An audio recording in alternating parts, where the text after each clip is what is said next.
अस्सलाम वालेकुम स्टूडेंट्स। तो आज हम जो हमारा अगला टॉपिक पढ़ने जा रहे हैं आपके इसी चैप्टर से, उस टॉपिक का नाम है role of vector in recombinant DNA technology.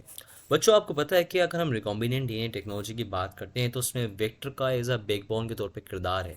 लेकिन कुछ रोल होते हैं वेक्टर के आपके डीएनए रिकॉम्बिनेंट टेक्नोलॉजी के अंदर। उस रोल के लिए आपकी पहली जो लाइन है आपकी ही बुक के पैराग्राफ की, वो आपको इसका रोल क्लियर कर देगी।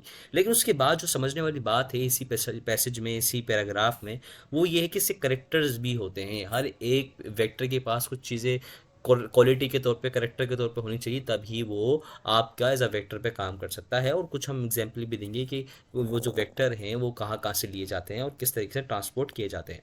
अच्छा, होता क्या है कि वेक्टर जो होते हैं बच्चों, को कुछ नहीं होते, वो क्या होते हैं, वो आर द डीएनए मॉलिक्यूल्स, जिसको इस्तेमाल किया जाता है for the transport of gene of interest into host. यानी कि होस्ट आपका बैक्टीरिया हो सकता है, यीस्ट हो सकता है, यूनिसेलुलर सेल हो सकते हैं, या आपके टिश्यू सेल्स हो सकते हैं, कोई सा भी सेल हो सकता है। तो उसको क्या किया जाता है, मोस्टली जो बहुत ही अथेंटिक एंड बहुत रिलायबल मॉडल होता है वो आपका बैक्टीरिया होता है, क्योंकि उसको ग्रो करना बहुत ज़्यादा आसान होता है, सस्ता होता है, कॉस्ट इफेक्टिव नहीं, कॉस्ट इफेक्टिव होता है कि बहुत ज़्यादा सस्ता होता है। और दूसरी बात, उसके अंदर जो बैक्टीरिया बहुत जल्दी रिप्रोड्यूस हो जाते हैं। तो उसमें ये जो पूरी पूरी टेक्नोलॉजी है बैक्टीरिया में लगाना बहुत ज़्यादा आसान होती है, बहुत ज़्यादा सस्ती होती है। तो इसलिए हम बैक्टीरिया को एज अ मॉडल लेते हैं और बैक्टीरिया का ही प्लाज्मिड एज अ वेक्टर इस्तेमाल करते हैं। अच्छा, होता है क्या बच्चों, in the host cell gene interest can be replicated. अब होता है कि बच्चों, जो हमने जीन ऑफ इंटरेस्ट थी वो होस्ट ने ट्रांसफर करी, तो अब वो जो जीन ऑफ इंटरेस्ट है बच्चों क्या करेगी, रिप्लिकेट करेगी, यानी कि अपनी कॉपीज बनाएगी। एंड एक्सप्रेस्ड कॉपीज बनाएगी और क्या होगी बच्चों, एक्सप्रेस हो जाएगी। अच्छा, होता क्या है बच्चों, यूजुअली जो स्मॉल एक्स्ट्रा क्रोमोसोमल डीएनए होते हैं बैक्टीरिया के, जिसको हम क्या कहते हैं बच्चों, प्लाज्मिड कहते हैं, वो क्या होते हैं, एक्चुअली यूज होते हैं एज अ वेक्टर। क्या यूज होते हैं, एज अ वेक्टर इस्तेमाल किए जाते हैं, एज अ वेक्टर। अच्छा बच्चों, वेक्टर के पास कुछ ज़्यादा करेक्टर्स होने चाहिए, जो मैंने आपको इनिशियली समझाया कि अगर आप वेक्टर्स के बारे में पढ़ रहे हैं तो आपने उनके चार तीन करेक्टर्स को बहुत ज़्यादा ध्यान में रखना। अगर आपके वेक्टर में ये चीज़ें नहीं होती तो मैं कहता हूँ कि आपका पूरा पूरा जो भी एक्सपेरिमेंट है या प्रोसेस है इंडस्ट्रियल लेवल के ऊपर भी, अगर आपकी प्रोडक्ट ऑब्टेन करना चाहते हैं, वो मैं कहता हूँ वो आपकी प्रोडक्ट मीट नहीं करी, क्योंकि आपने जो भी वेक्टर लिया उसके पास ये फॉलोइंग क्वालिटीज़ नहीं थी। मिसाल के तौर पर कि जो आपके पास प्लाज्मिड होगा बच्चों, इट शुड डीएनए मॉलिक्यूल, और उस डीएनए मॉलिक्यूल के पास बच्चों क्या होनी चाहिए, ऑरिजिन ऑफ रिप्लिकेशन साइट होनी चाहिए, यानी कि वहाँ पर एक ऐसी जगह होनी चाहिए जहाँ पर वो क्या कर सके बच्चों, इनिशिएट कर सके रिप्लिकेशन के प्रोसेस को। और it have antibiotic resistant gene, जिसको हम कहते हैं, मोस्टली हमारे पास जो जीन होती है एंटीबायोटिक रेजिस्टेंट जीन होती है वो एम्पिसिलिन होती है, जो कि मोस्टली AMP से डिनोट की जाती है इन योर दिस टेक्नोलॉजी। या अगर हम इसी इसी बुक के अंदर जो एग्जांपल दी गई है वो एम्पिसिलिन की दी गई है। वो फिर हमारी रिक्वायरमेंट है, जो भी हमारी प्रोडक्ट की रिक्वायरमेंट है उस हिसाब से एंटीबायोटिक्स का इस्तेमाल कर सकते हैं।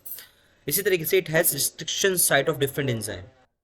तो बच्चों, तीसरी अगर हम करेक्टर्स की बात करते हैं तो उसमें क्या होना चाहिए, हमारे पास होना चाहिए, it has a restriction site of different enzymes. यानी कि उसके पास क्या होनी चाहिए, रिस्ट्रिक्शन साइट होनी चाहिए फॉर द रिस्ट्रिक्शन एंजाइम, यानी कि जो एंजाइम आएंगे उनके लिए प्रॉपर रिस्ट्रिक्शन साइट होनी चाहिए, जहाँ पर वो क्या करें, रिस्ट्रिक्ट करें या कट करें किसको, किसी भी पर्टिकुलर सेगमेंट या सीक्वेंस को हटा के आपके लिए जगह बनाए जो भी आप उसके अंदर जीन ऑफ इंटरेस्ट डालना चाह रहे हैं। ये तीन कैरेक्टर्स होंगे तब आपका प्लाज्मिड क्या है, वेक्टर कहलाएगा, वरना वो वेक्टर नहीं कहलाएगा। Some of the example of vector like that here which is mention for us, कि वो हम याद रखें एज एमसीक्यूज। अगर एमसीक्यूज के लिहाज से अगर आप याद रखना तो यार इसको याद रखो, और मैं कोशिश करूँगा कि आपकी बुक के जो एक्सरसाइज के एमसीक्यूज होते हैं उसके लिए भी मैं कुछ डिस्कशन लेकर आऊँ, ताकि आपको और नॉलेज मिले, ताकि आपके लिए आसानी है बोर्ड के अंदर हल करने में पेपर को। जैसे कि बच्चों, वेक्टर आर प्लाज्मिड, जिसमें हम कहते हैं लेमडा प्लाज्मिड। जैसे वेक्टर जो होते हैं हमारे पास, उनकी एग्जाम्पल हमारे पास आती है, प्लाज्मिड होगा जो कि बैक्टीरिया में पाया जाता है, जो कि एक्स्ट्रा क्रोमोसोमल डीएनए होता है बैक्टीरिया में। इसी तरीके से लेमडा फेज होता है, जो कि जिसके पास टेल नहीं होती है, जो फेज जिसके पास टेल नहीं होती है उसको हम लेमडा फेज कहते हैं, which is a bacteria eating virus. इसी तरीके से बच्चों डीएनए होता है, जो कि लेमडा फेज का जो डीएनए होता है उसकी बात कर रहा है ये।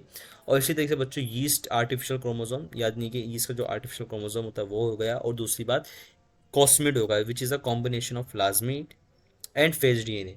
आप क्या करते हैं, फेज और फेज ले लें और प्लाज्मिड ले लें, उन दोनों के डीएनए को क्या करते हैं, कंबाइन करते हैं, तो that will become a cosmetic. बच्चों this is also an example of your vector.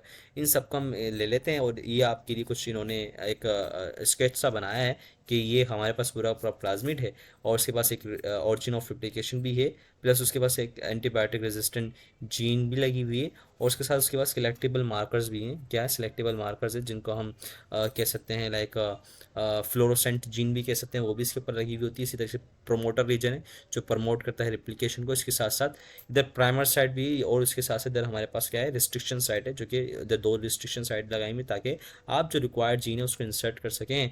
और ये चारों के चारों करेक्टर्स इधर पाए जाते हैं और ये पूरा पूरा मॉलिक्यूल कौन सा बच्चों डीएनए मॉलिक्यूल है। So I hope you will understand easily. इंशाल्लाह we will come in our lecture with another topic. तब तक आप पढ़ते रहिए, मोटिवेट रहिए। अल्लाह हाफिज़।